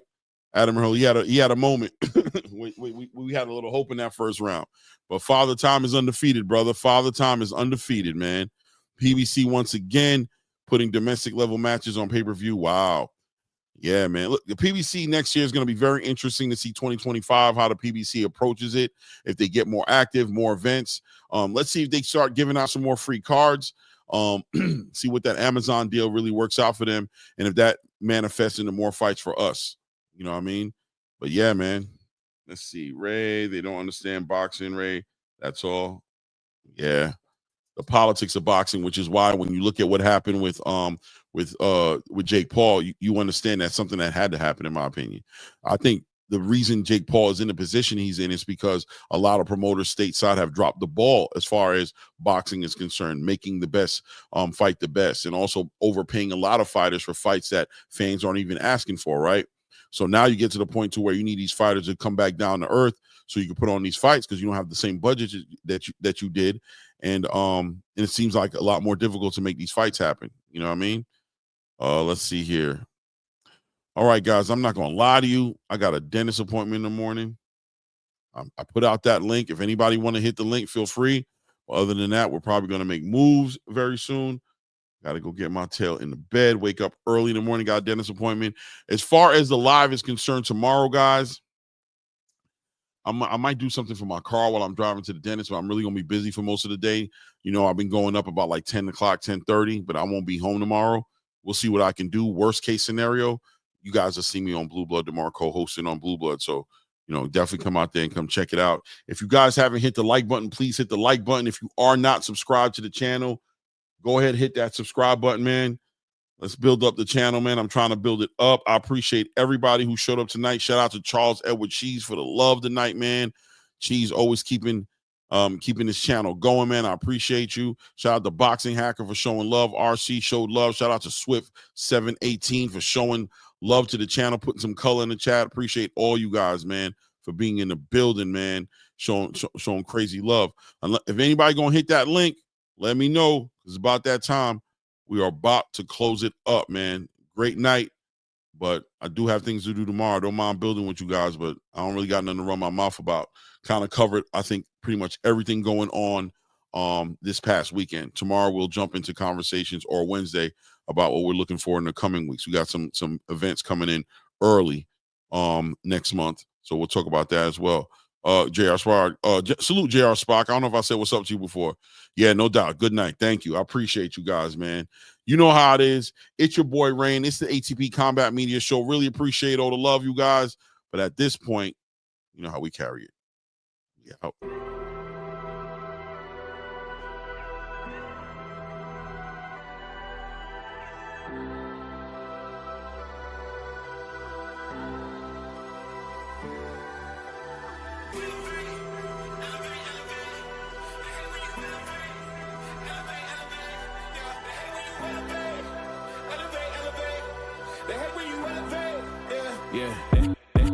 They hate when you elevate. The second of losses, I'm handing them out, yeah, I had to go delegate. It feel like I'm floating, I'm lost in the moment, I swear I could levitate. They never believed that I would really fly, I had to go demonstrate. I had to set them straight. They hate when you elevate, elevate, elevate. They hate when you elevate, elevate, elevate. Yeah, they hate when you elevate, elevate, elevate. They hate when you elevate, yeah. I had to elevate. I'm way up, way too fly, yeah, I'm feeling myself. Ain't no chance I'm coming down, no. Got a soul view to myself, yeah. Why would I give it up? Why do they wanna come take my place? I work too hard for it, don't need a replacement. This my vocation, now I got rollies, all in rotation. Hop on the jet just to take a vacation. Remember the moments was trapped in the basement. Now the hard work is all taking me places. Squatting all black like we trapped in the matrix. Bet on myself and go ball out in Vegas. Living a life like I'm rich and I'm famous. Don't see the grind that I know that it came with. Oh. I ain't make it this far for myself, yeah. I had to prove to everybody else, I had to set them straight, yeah. I had to ball, so I had to renovate, I know. They hate when you elevate. The second of losses, I'm handing them out, yeah. I had to go delegate. It feel like I'm